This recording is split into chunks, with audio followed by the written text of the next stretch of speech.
Blasphemy. Freebird. Brought to you not quite live from Peanut Desk Studios, a Bad Year Records production. I am Sascha Saintevic, with me is my co-host, Briano Hawk. Brian, how you doing? All right.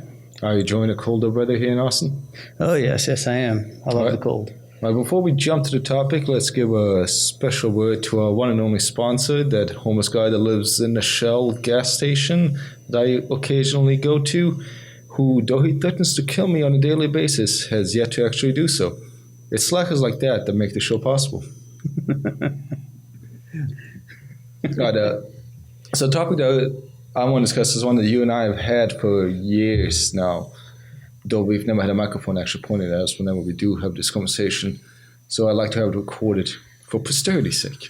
Yeah, sure. When it comes to musicians, a lot of times, every musician will go on and on and on and on about how it's all about the music. They care about the music. They really care about the music. They don't care about looks. They don't care about how their appearance.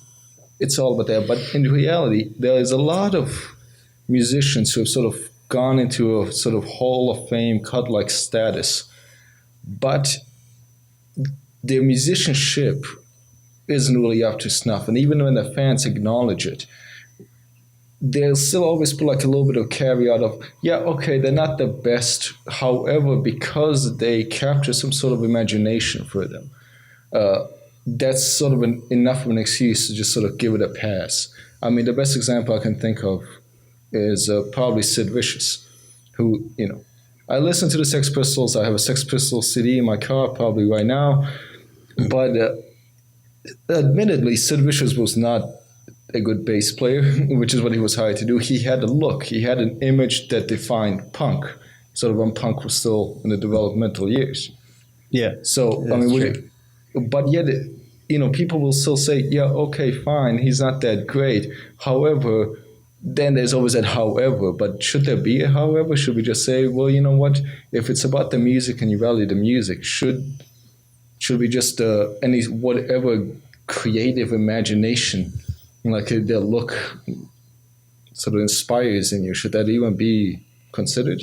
Or do you think there is something to be said that sometimes it's not just about the musicianship, it's the whole package? Yeah, I think it's the whole package, really. I mean, the musicianship, it goes to nothing, really. If you don't see what the artist looks like, you kind of can get into the music, but you'll enjoy it more, and you'll get that feeling of what the music genre is or that style by what the artist looks like and how they carry themselves, like Sid Vicious. Horrible bass player. I mean, yeah, that's what he got hired to do. That's what the whole band was for. A little bit of a clicky clank clank. He got bloody music. Yeah, but he defined the punk rock look in that sense with the whole punk rock, that's messy hair, that kind of spiky hair, the whole attitude and the chain, and I think that's what got punk rock, Dying young. Don't forget about dying young. Oh yeah, dying young. Yeah, but I mean, it's in a sense, when you think punk rock, you think kind of just dirty looking, kind of just grungy in a sense. Whatever, kind of rolled out of bed, pissed off at the world. And it's not the music in a sense that does that. It's the look of the people, like the expression. Like Sid or pretty much any big, true in a sense punk artist. I mean, you can go to what guys of Rancid look like, or even I don't know, the Donnas, which are kind of weird. They're a bunch of girls, but they have a grungy look to them in a sense, that little punk rock look, and you wouldn't think that.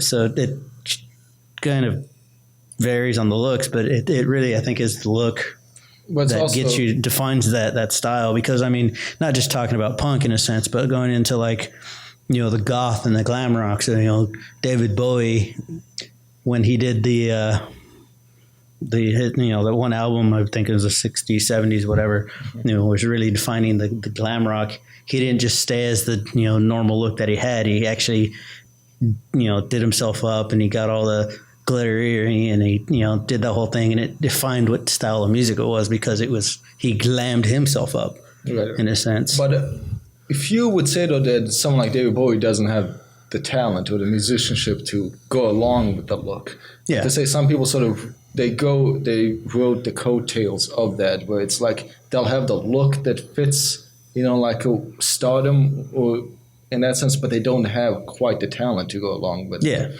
I mean, I understand like in a genre like punk, where it's more like about authenticity. Like even if you play bad, if you play it with a certain level of passion, like it's good enough to override it. That it's true punk music because it's like just the raw energy of it.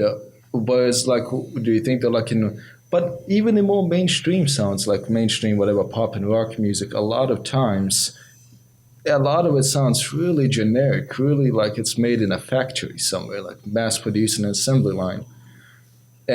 But because the artist has a certain look that can be sold, it's marketable. They're attractive. Whatever.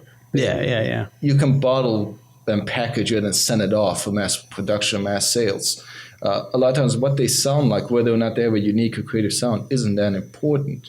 But do you think that music still benefits from that? Because you're still getting music even within those. Like hundreds upon hundreds of sort of carbon copies of themselves. There's going to be a couple of gems, and that's still music going out there, and maybe music is going to inspire someone to pick it up and make something better out of it. Because punk has come a long way since it first started. Like the early punk musicians may not have, like we said, like they may not have had the best talents, but they did inspire subsequent generations of punk musicians who did have a much better talent than they did. They were much refined the musicianship of it. Yeah. Like, what do you think though? Then it still benefits music somehow, like for this sort of stuff. But people say like just sort of like a made up, mainstream, bottled up, carbon copy images of whatever is going to sell, because somewhere within that there's going to be a gem. Or do you think that music should, like the music industry it would be better if they really focused more on the talent than they did on the image and the appearance of the artist? I think they should focus more on the talent, but like I said, sometimes the image is better than the talent, and you go off of the image, and that's what really grabs, an audience and grabs that style of music. Because, Sid Vicious, like we stated, it's not the greatest bass player. The Sex Pistols, most of their songs sound the same. A lot of it is interchangeable. They even if you like it, like I do, I like the music, but it's like one long track. Yeah. Especially like Nevermind the Bullocks. It's one long track, and they only lasted for like a year, really, as a one unit. Yeah. With Sid Vicious and everybody else. Yeah, but they're known as the founders of punk and stuff, and it's mainly just the look. At least the ones who made it more mainstream accessible. Yeah. It's more the look that does it, in my opinion, than their music, because they weren't the greatest. Right. Nowadays, artists who say they were inspired by the Sex Pistols and all that are 10 times better than them in every way. Not to mention, many of them have a whole studio, whatever, all the equipment that's needed to make it sound good. Yeah, back in the day, it's like it's punk music. You got four strings at work. You got an old 8-track player with the record button sticks. You got to hold it up to it to make it work right, but held together by safety pins and duct tape. Oh yeah, that's punk. It's punk.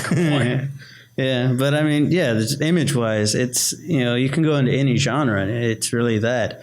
The glam rock, like I mentioned, or hair metal.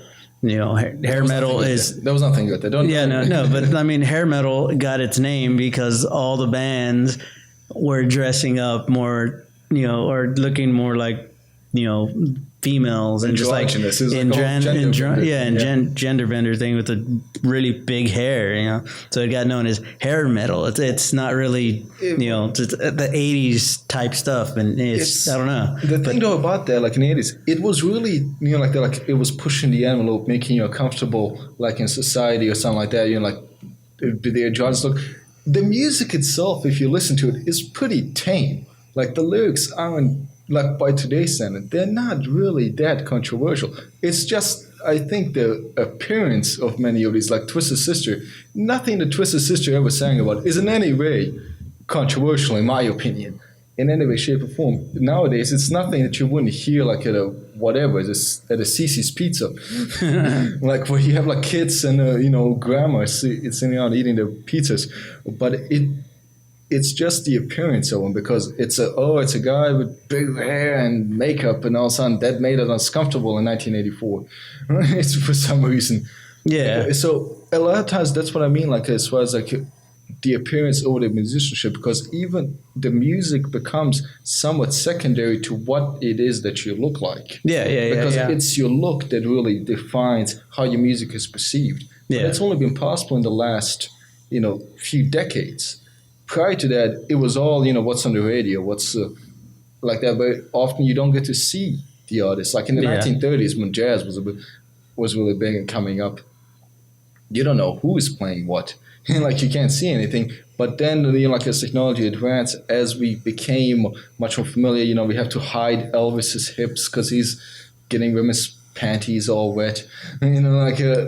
All that was seen as like, well, that's pushing the envelope. That's going too far. The visual became as important as the audio. Yeah. And it's really like the driving force for a lot of people on whether or not they like somebody. Just whether or not if the look inspires something in them. Like it doesn't make you, like not just if you're attracted to them. I don't just mean that way, but whether or not they just appeal to you visually. Yeah. And that is respond, and not as that also for a lot of people that determines whether or not they hate you. Like if your look is something that makes somebody uncomfortable, even if they might otherwise like your music, they'll sort of turn it off just because, I don't know, in their head they have an image of you that they just don't like. Yeah. But it's. I don't know. I mean, I agree. That's the image. Will get you banned in a sense by some people and stuff like that, which gets down to like Marilyn Manson and the shock rock type stuff. Because it's not just that though. I mean, it could be like things you've said which change your image, like the Beatles. John Lennon saying they're bigger than Jesus. And this is leading to boy band phase. Yeah. Boy band-ish. Yeah, and they got banned from radio. Right. They got banned from so many different things because their image of a safe, boy bandish group singing about love and got thrown out because of one statement. Their image got changed in that sense. And so, I mean, image can do a lot of damage, but it can also help your career. I don't know. I think sometimes image is more valued than the musicianship of, an artist, cause but is that something we should be condemning, or is that something we should just accept as the way it is? Because I understand everybody, look, if you ask anybody and tell you, well, they'll probably answer, well, I'm open-minded. I don't care about any of that. Of course, that's, it's a load of crap. We all know that's a load of crap. Yeah. Like a lot of times it's not just about how you perceive the artist, it's about how people you want to be friends with perceive the artist. It's about how people within your clique, whatever your clique happens to be, and everybody has a clique. If you say your clique is to be an anti-clique, that's your clique. That's just how it is. And that's when we get to like all the other stuff, like, people arguing within a punk scene. What's pure punk, what isn't? If you really don't care about any of that, don't care about image or clicks, you shouldn't give a crap about what's pure anything. You just listen to what you like. But we know that's not how it works. Everybody is in some way influenced based on what, people around you are saying. Or whatever image you yourself want to uphold, you think would be the best and most aligns with that. Yeah. So should we be just flat out condemning this, or should we just say, you know what, we just got to accept that we are visual tribal species. That's the thing is we are. I mean, for everything we do, it comes down to the image. That doesn't have to be with music, film, anything like that. It's the image. Advertisement, that's what they do. That's what they focus on is what's the image, how is it going to catch your attention. It's not what music do you put behind it or what what words are said. It's what does it look like, how is it going to get you going. going into like movies, horror movies going to be, scary, darker images. A happy Christmas movie is going to be all lit up and bright, Not and Krampus. maybe not Krampus, but that's not a happy Christmas movie.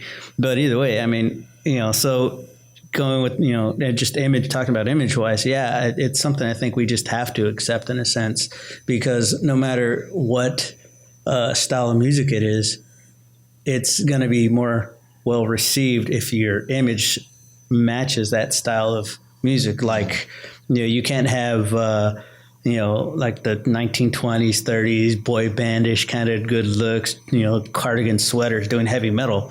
They're gonna be like, well, what the heck is this? I think there's a market for that if it starts right now. Yeah. But it's you're gonna be like, well, I don't think these guys can really do it well. Or you have like a heavy metal band looking like really tattooed up and piercings or just whatever, and they're singing like Britney Spears and pop songs and stuff, and you're just like, wait, what? Well, they'll throw you off. There is a lot of backlash you'll get from people within a genre, within a subgroup, especially a music subgroup, where someone who they perceive to not fit that mold. Like there was a big backlash in the early 2000s against someone like Avril Lavigne. I remember because she was like, well, I'm punk. She's like, yes, I'm pop-ish more than I am punk. Now she's embraced that. But back when she first went out, she's like, I'm punk, skater punk, that's my thing. That's my. Whereas the real skater punks, I should say the people who perceive themselves as the real skater punks, whatever caveat asterisk you want to put on that. Yeah. They were really heavily against her because of that. I remember there was so much backlash just because like this bitch isn't punk. I don't want her in my group. She sings poppy songs about being complicated skater boys or whatever the hell it is that she sang about. And so like there is a big backlash to people who they perceive as not being authentic, who they think, and that's why there's this whole divide between like the indie scene and the mainstream scene, whereas a lot of people think like, the indie scene is the only thing that's going to get you anything pure, but even the indie scene has a lot of, mass market stuff these days. It's become sort of a mainstream within itself, in its own little bubble.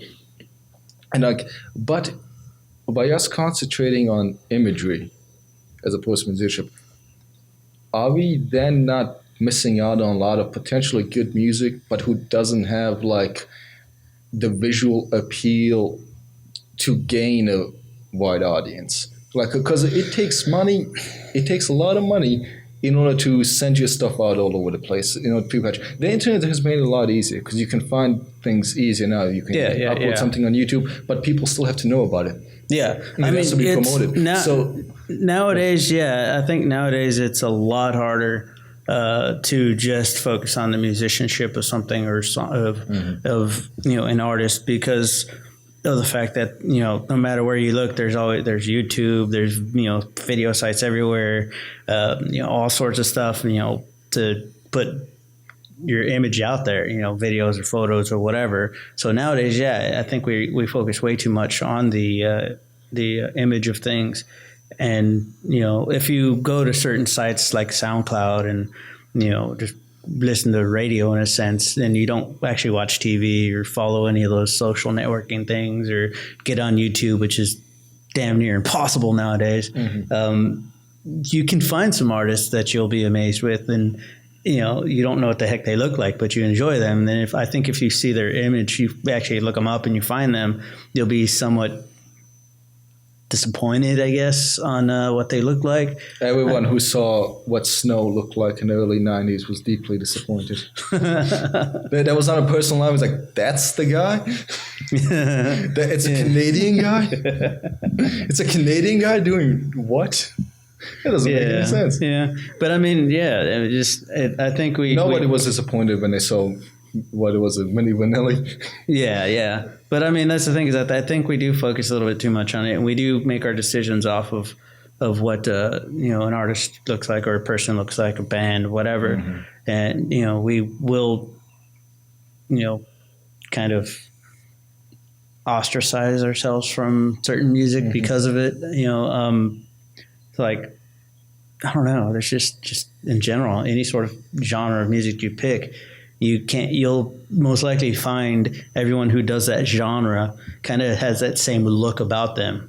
Like reggae, you're not going to find some token white boy with glasses and short hair doing reggae. It's going to usually be some, has dreads or somewhat look, dirty-ish, not really dirty, but kind of, not quite clean cut looking. So, stuff like that. You go into like pop music, you're not going to find, dirty, ugly looking people. You're going to see more, attractive kind of whatever. You go into even if you watch like talent shows these days, the ones who are most likely to make the top 5 will have some sort of visual appeal to them. No matter what they look like. No matter what they sound like. Yeah, like they're not going to sound bad. Obviously, they're going to have some sort of audio quality to them. But as far as like the music is going to be amazing, but their look, their appearance, their attractiveness is really what's going to capture them and send them sort of to the final rounds. Yeah. But that's the thing is all the genres that we listen to nowadays for anybody, they all have that same look. It's gets you to, if you listen to a certain genre, you start to dress like that or get that same thing to, I guess, appeal to the artist in a sense. Yeah, well, goth started out as a music genre. It started as a music community. Yeah. Group, and then it inspired the subculture. The music inspired the subculture. It wasn't like the other way around. Well, no, that's the thing is I think all music inspires the look and the subculture of it all. Punk before it was around didn't really have that look. What the Sex Pistols did. I think everyone models their look after what was modeled to be a punk, look, because there was no look of punk or, that style. And it was some guy who just had a great marketing plan who actually did that, Punk could have had a whole different look and vibe to it if he had a different, opinion of what should be up. So right. But that's a funny thing about something like that. It's like the genre was always, now it gets the popular image amongst its fans and whatever as being like authentic and what you are, but it was always carefully marketed. What about something like let's go move to the 90s, something like grunge music, like with Kurt Cobain. I think it wasn't the music that inspired their look. And I know Kurt Cobain, you're a big fan of. Yeah, so that's why you. It'll be interesting to see how critical you are about him. It's not about being critical. I'm just saying, like I think they actually dressed like that before they did the music. Yes. So, like the people who got, it's just that the music brought that sort of style into the limelight, and then it inspired more people to do it. Yeah, there was there was probably some group of like punk-ish people in Seattle who just ended up having that look. Yeah, which caught a mass appeal once the music became popular. And that's actually, I think that's what the thing was. They got the grunge name for the music because of the way they dressed. It wasn't like, oh, this is what grunge music is. It was this is alternative music. Because alternative music is a vast thing, you can't really place it. It's a catch-all. It means everything. Yeah. And so, they got put down as grunge because of the look. They had more of a bum look. It was like really grungy. It was like really the name more after that. It could have easily been put in as just alternative. Yeah, it's alternative rock, which it is. Yeah, but it got a specific one because of the look, and the sound was different than what was mainstream at that time, because this was like the end of the hair metal, glam look. Put the last nail in that coffin, thankfully. Yeah. But that's the thing is, you mentioned I'm a big fan of Kurt, but it's. I can't really say. People have questioned his musicianship. Yes, they said I know. He wasn't the greatest guitar player. He wasn't the greatest lyricist. However, he was enough of those things.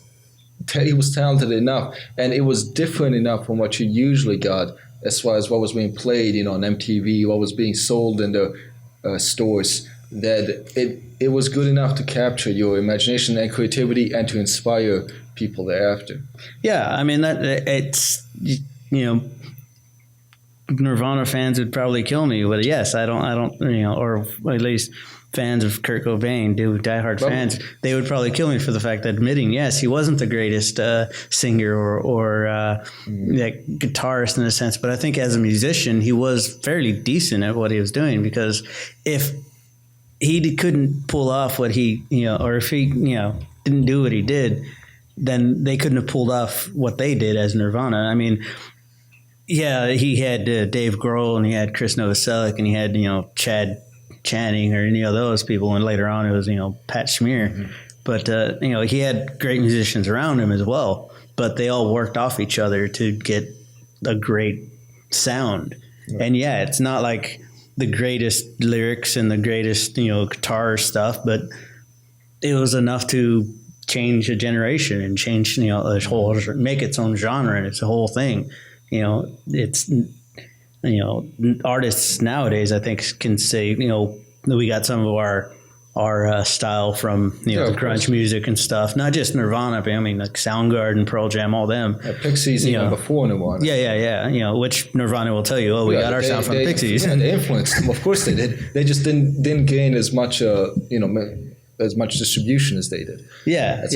But I mean, like, Cobain also strikes me as someone, though, who probably did care more about at least like the musicianship to imagery ratio than probably a lot of other people. I think selling out was probably, I don't know, it seemed much more like a bigger offense to him, at least in his own perception. Yeah. To many other artists. He did state, I mean, that's also why a lot of people respect him. Like he probably, you say like, okay, he's not the greatest musician alive, but I mean, who really is? It is subjective. Well, there's always Lemmy. And there's Lemmy.